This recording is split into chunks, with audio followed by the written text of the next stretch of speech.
Durant ces 8 dernières années, l'éradication de la pauvreté rurale extrême en Chine a été l'une des initiatives clés du président Xi Jinping. En dépit de la crise sanitaire et la récession économique mondiale, le rêve est devenu réalité. En cette année 2021, le président Xi Jinping a même annoncé officiellement la fin de l'extrême pauvreté en Chine. Bonjour mesdames et messieurs, nous sommes en direct avec madame Chu, journaliste CGTN français. Bonjour madame Chu, comment la Chine a-t-elle réussi à sortir de la pauvreté? Peut-on parler de miracle économique chinois? L'éradication de l'extrême pauvreté en Chine est un miracle économique mondial à tout point de vue. Ces 40 dernières années, plus de 800 millions de personnes en sont sorties. Et depuis le 18e congrès national du Parti communiste chinois en 2012, ce sont plus de 100 millions de personnes qui ont été sorties de la pauvreté en seulement 8 ans, soit 10 millions de personnes par an. C'est un miracle sans pareil dans l'histoire de l'humanité. De nombreuses organisations internationales et des universitaires se sont penchés sur les clés de ce succès. Et justement, l'année 2021 constitue une sorte de bilan de travail du PCC puisqu'elle marque le centenaire de sa fondation.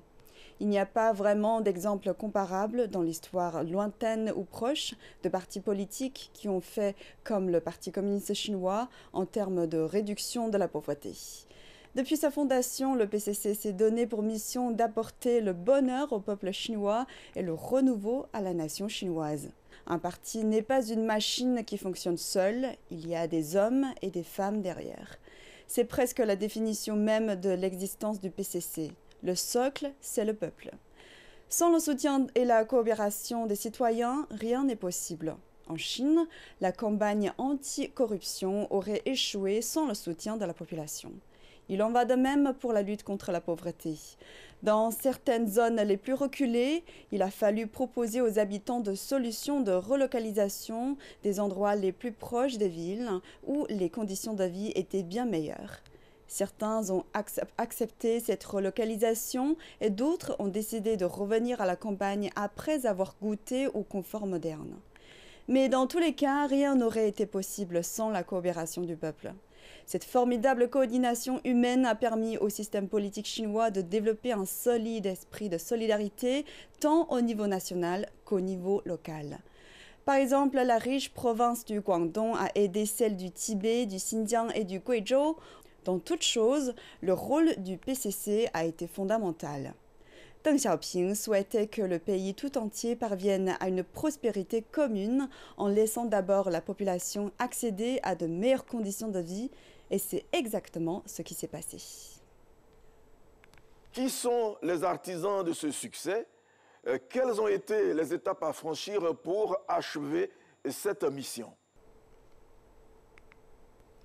La Chine s'est engagée sur la voie de la réduction de la pauvreté axée sur le développement et n'a jamais dévié de cet objectif.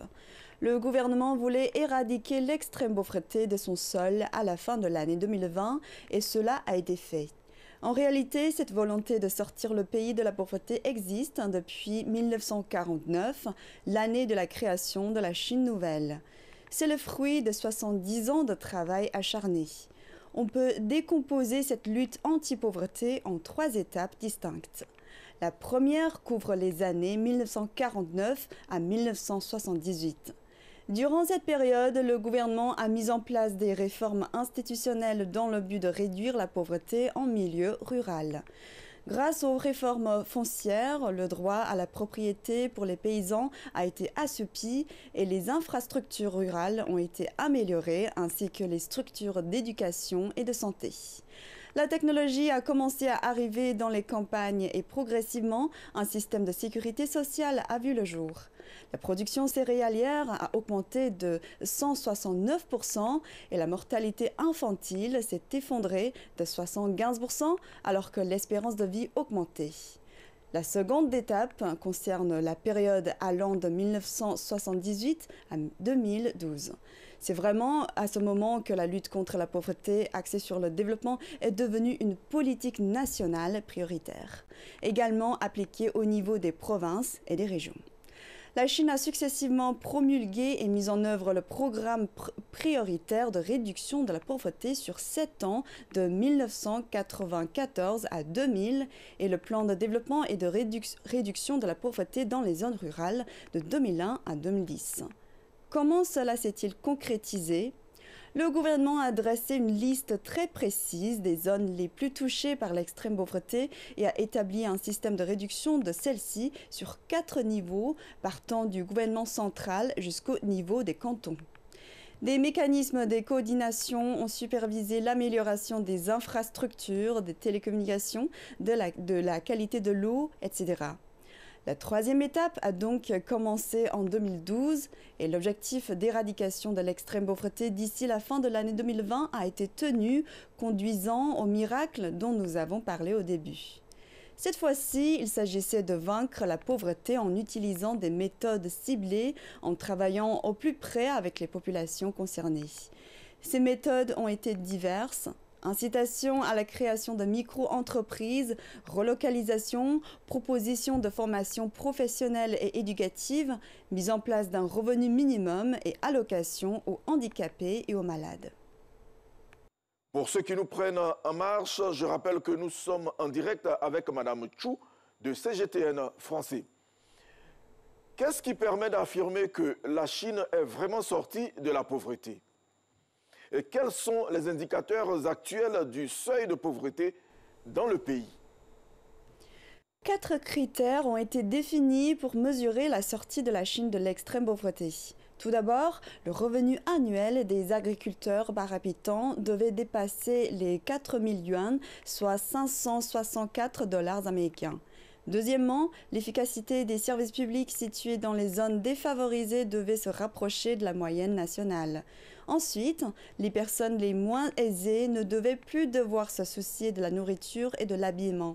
Enfin, l'accès aux 3 garanties fondamentales: l'éducation gratuite, un logement et l'accès aux soins médicaux de base. En 1988, la Chine a fixé son premier seuil de pauvreté à 206 yuan par an et par habitant. En 2011, le seuil a été réajusté à 2300 yuan sur la base de l'indice des prix à la consommation en 2010. Il a été de nouveau ajusté en 2020 à 4000 yuan par an et par habitant en fonction de l'inflation. Une fois que tous les critères sont atteints, le système chinois considère que la personne concernée peut être radiée du fichier de personnes souffrant de l'extrême pauvreté. Le revenu disponible par habitant rural pauvre était de 6 079 yuan en 2013 à 12 588 yuan en 2020. Le taux de croissance était supérieur à la moyenne rurale nationale. L'accès au transport, à l'électricité, à l'eau potable ont été considérablement améliorés, ainsi que les services de base évoqués juste avant, l'éducation, la santé et la sécurité sociale. La pauvreté demeure-t-elle un problème en Chine? Combien de Chinois sont réellement sortis de la pauvreté? Et y a-t-il de nouveaux objectifs à atteindre? Même si l'objectif concernant la sortie de l'extrême pauvreté a été résolu fin 2020, il reste en effet le problème de la pauvreté relative dans le pays. Et la définition même de la pauvreté a évolué. Le seuil de pauvreté défini en Chine en 1978 n'est plus le même qu'aujourd'hui. Et c'est le pareil pour le reste de la communauté internationale. Il est évident qu'après la pauvreté extrême, c'est à la pauvreté relative qu'il faut s'attaquer et veiller à ce que ceux qui ont été sortis de la pauvreté n'y retombent pas. C'est un défi qui s'impose à tous les pays sur cette planète. Il y a des pauvres même dans les pays les plus riches. Lors de la 5e session plénière du 19e comité central du PCC, le 14e plan quinquennal a été adopté et celui-ci propose de mettre l'accent sur le développement des classes moyennes. Celle-ci compte environ 400 millions de personnes en Chine.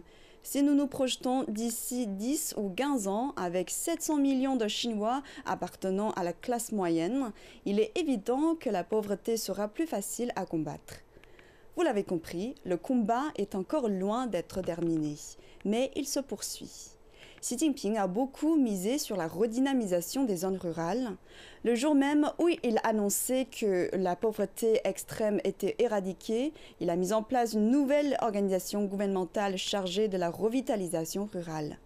En gros, il s'agit d'améliorer les revenus et les conditions de vie des populations qui vivent à la campagne et le meilleur moyen d'y parvenir, c'est la modernisation des techniques agricoles et un bon approvisionnement en céréales en garantissant des produits de qualité. L'utilisation de machines et de drones agricoles se généralise un peu partout dans le monde. Il facilite énormément la tâche aux agriculteurs en préservant leur santé. Et bien entendu, il contribue à augmenter les rendements de façon exponentielle. Grâce à des plateformes de gestion intelligentes et automatisées, les agriculteurs chinois peuvent accéder 24 heures sur 24 et 7 jours sur 7 au suivi de leur culture, la vitesse de croissance des céréales, etc. C'est un immense pas en avant. Le système moderne d'irrigation des parcelles et des semailles s'adapte parfaitement aux conditions locales. Il a permis d'atteindre l'objectif ambitieux de rendement de 650 milliards de kilogrammes de grains par an. Clairement, la revitalisation des zones rurales a toujours été au centre des préoccupations du gouvernement chinois. Retour sur notre plateau ici à Abidjan. Madame Chou, comment la Chine a-t-elle réussi à mener de front la lutte contre la pandémie de Covid tout en maintenant la stabilité de son économie? Il est vrai que les dernières étapes du plan d'éradication de l'extrême pauvreté ont été frappées de plein fouet par la crise économique provoquée par la Covid-19 et on aurait pu craindre le pire. Mais Xi Jinping a rappelé qu'il y avait un calendrier, une promesse formulée par le Parti communiste chinois et qu'il fallait s'y tenir coûte que coûte. Il a donc demandé aux autorités centrales et locales de se concentrer sur la lutte anti-pauvreté. Un rapport du ministère chinois de l'Industrie et de l'Information a démontré qu'à la fin du mois de mars 2020, 98,6% des grandes entreprises industrielles avaient repris la production, soit une augmentation de plus de 15,5% par rapport au 23 février. Et les projets de réduction de la pauvreté restaient malgré tout prioritaires. Au même moment, ce ne sont pas moins de 220 000 projets qui ont repris dans les endroits les plus défavorisés, comptant pour 60% du total national. Et le gouvernement a tenu à minimiser l'impact de la crise sanitaire sur la vie des plus pauvres, qui sont ceux qui souffrent le plus en temps de crise. Des emplois ont été proposés aux travailleurs pauvres et les paysans ont trouvé de l'aide pour continuer à vendre leurs produits ou leur bétail. En termes de main-d'œuvre, le gouvernement a affrété bus et trains pour aider 1,38 million de travailleurs migrants à retourner sur leur lieu de travail. Au total, ce sont 20 millions de travailleurs migrants dans 25 provinces qui ont pu retourner ou retrouver une activité. Enfin, il faut rendre hommage au travail des agents de terrain qui a été absolument essentiel dans la lutte contre l'extrême pauvreté. Le 12 mars 2020, 99% des équipes de travail dépêchées dans les villages avant la crise ont repris leurs actions malgré les difficultés posées par la pandémie. 2020 a marqué la fin de la lutte contre l'extrême pauvreté. Au final, le gouvernement a réussi à dissiper les inquiétudes en menant des fronts les deux combats, celui contre la pauvreté et celui contre le virus. Et les deux batailles ont été gagnées à temps. La réussite chinoise peut-elle servir de modèle aux économies africaines émergentes? Quels conseils donneriez-vous à vos partenaires africains pour qu'eux aussi parviennent le plus tôt possible à des sociétés de moyenne aisance? Le succès de la Chine repose sur un leadership fort du Parti communiste chinois, une approche centrée sur les besoins de la population, une mobilisation de l'ensemble de la société, une stratégie ciblée de la réduction de la pauvreté. Et c'est cette politique ciblée qui a été la clé du succès. Le gouvernement a réussi à motiver à peu près tous les secteurs dans la lutte contre la pauvreté. Entreprises, ONG, particuliers et même les militaires. Tout le monde a joué un rôle.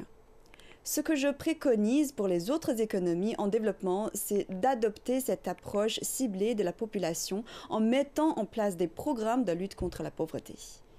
Il ciblerait les personnes âgées, les femmes, les enfants, les handicapés physiques et mentaux. Des politiques de cette nature, à long terme, garantiront que personne n'a été laissé sur le bord de la route.